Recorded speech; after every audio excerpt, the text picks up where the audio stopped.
but, well, earlier Twilight Sparkle missed out on the Northern Stars, and once again her feelings are hurt and no one notices.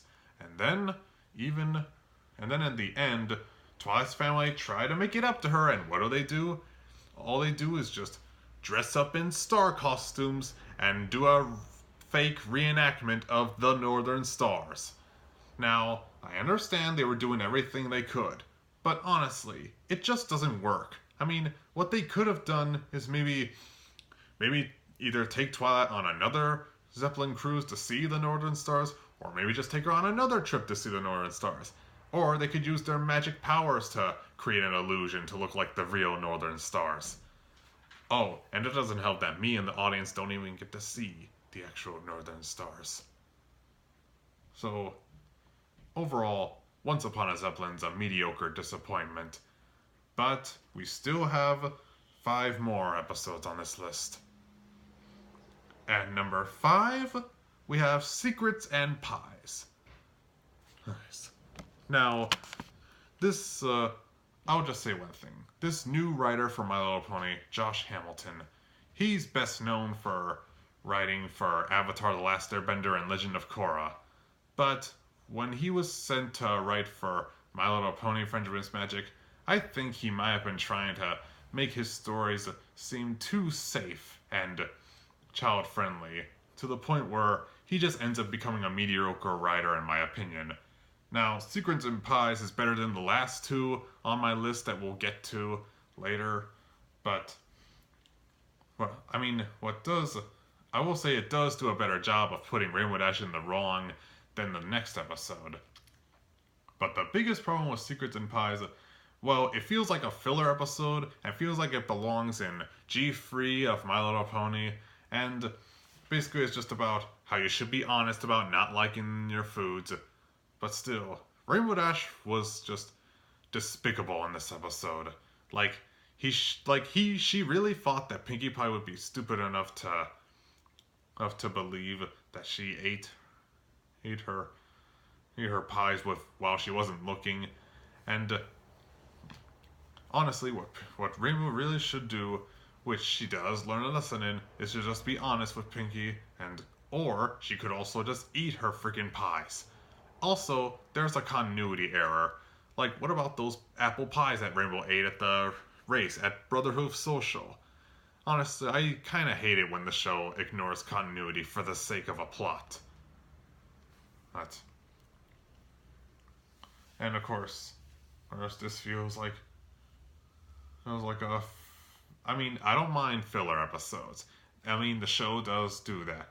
But this one just wasn't really that good to watch. It's just not something I'd watch any time. I mean, the only positive is just the laughs I get from Pinkie Pie. So,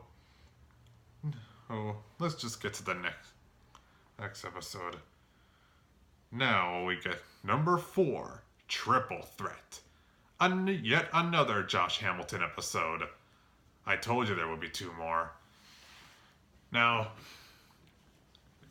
we know that Spike, it seems to me like there's a formula with Spike being the center of some My Little Pony episodes.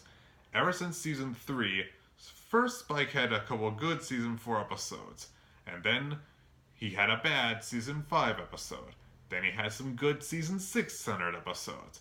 And then in season 7, he was good he seemed to have been being a good and smart wisecracking character in his small parts in each episode. And yet, in Triple Threat, well, this one was just, well, it's better than Spike at Your Service and Dragon Quest, but this one just felt like it was a Spike torture porn right next to Princess Spike.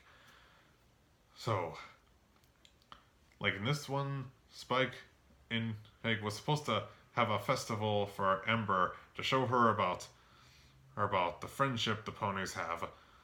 But it turns out Thorax has come on the same time, as Spike accidentally invited both. Now, the smart thing to do is just be honest and just have Thorax and Ember meet, and eat and tell and explain what happened earlier. But nope.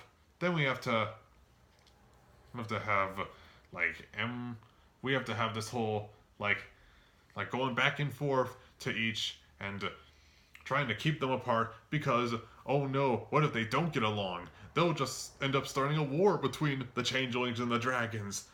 And here's another nitpick: the fact that Princess Ember, they seem to have written her as stupid and brutish, despite the fact that in her first appearance she was nicer than most dragons. And then there's also a little bit where Spike finds out that he himself gets summoned by the cutie map for the first time. But of course it turns out that friendship power was something that he himself caused. And not to mention, and that I cannot forgive the whole liar revealed consequences that Spike gets after his lies revealed. It's something that won't make certain people such as Doug Walker happy. This felt like a double-edged sword, and was frustrating to sit through. We still have 3 more to go. Number 3. Daring Done. Now, many people have been wondering if there are 2 different sides. One is not a fan of the fact that Daring Do has become an actual My Little Pony character, but the other side, like me, are a fan because this could create interesting ideas and adventures. And I liked, when it comes to the 4 Daring Do episodes, I liked the first one, Read It and Weep. The Daring Don't was better, and Stranger Than Fan Fiction was my favorite of the group. But then Daring Done, it ended up being like the Kingdom of the Crystal Skull, where it becomes the weakest Daring Do episode.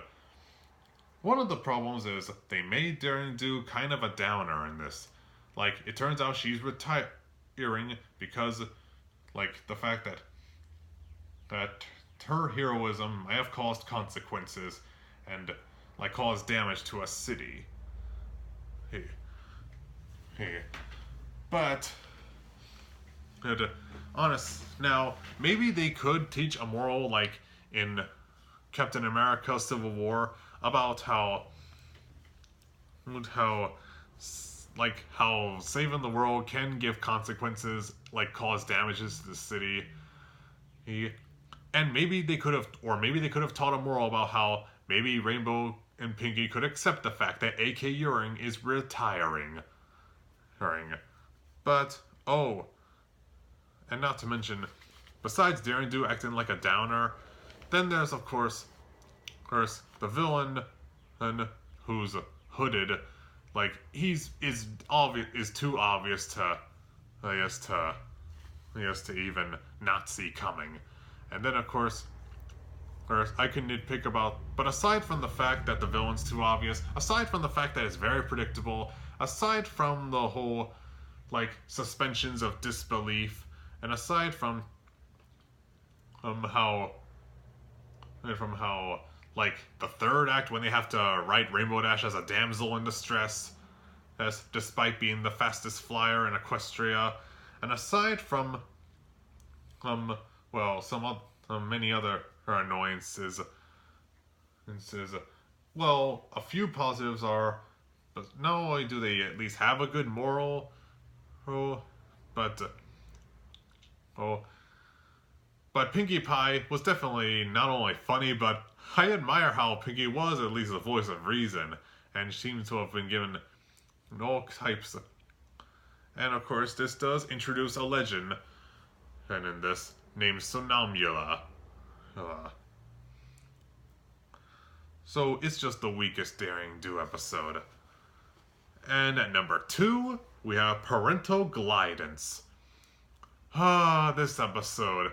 This one has been hyped, it's been overly praised, and it's been so overpraised because we finally get to see Rainbow Dash's real parents, and and because they sympathize with Rainbow Dash, that I can agree with. All the praise, some have considered it in their top 10 favorite My Little Pony Season 7 episodes. And folks, and I think it's so overrated, in case you couldn't tell by the list. So, this one like so. People like me were hoping that Rainbow Dash's parents would be Rainbow Blaze and Firefly, or whatever mare they would ship Rainbow Blaze with, because of that flashback shown in the friendship games. Well, actually, in a games ponies play. But basically it's Bo and Windy. These are the two names, and well, these two are kind of just got on my nerves. Scootaloo got on my nerves with her high-pitched screaming, and basically she acts like some fangirl and kind of a bit of a creepy stalker in my eyes. And how she happens to carry a lot of pictures in a phone book in our photo album. And for Bo and Windy, these two parents really, they are also creepy fan ponies.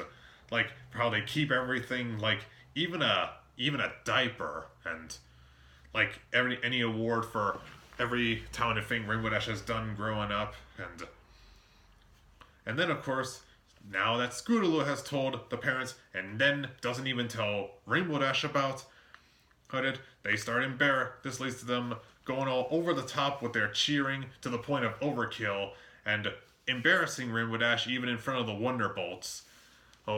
Which, okay, at least the Wonderbolts are nicer than their previous appearances.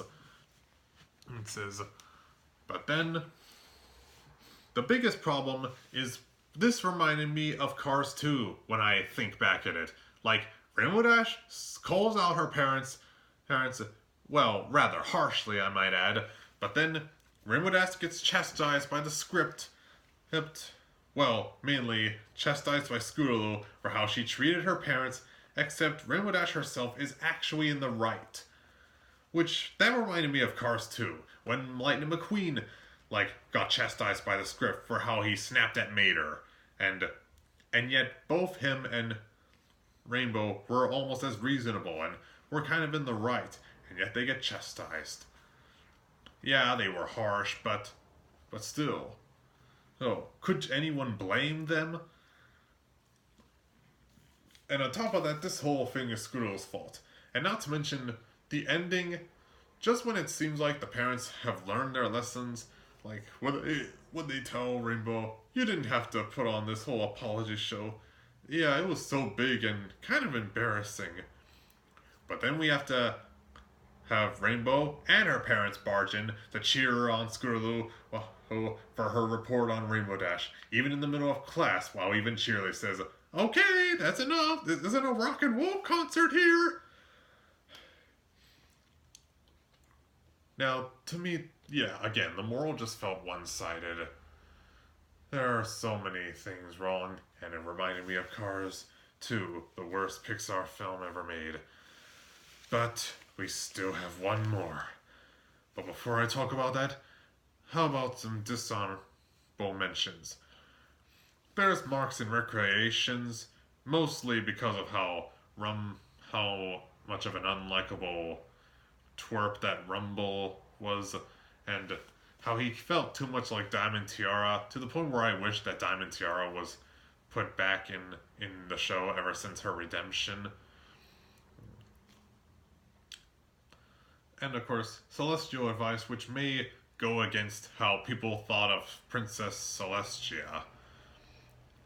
Yeah, like how may go against the way like how Celestia originally was. But now with those out of the way, here's my number one worst MLP Season 7 episode. It's Honest Apple. Yep, it's Honest Apple. Everything wrong with it. Well, I can name a bunch.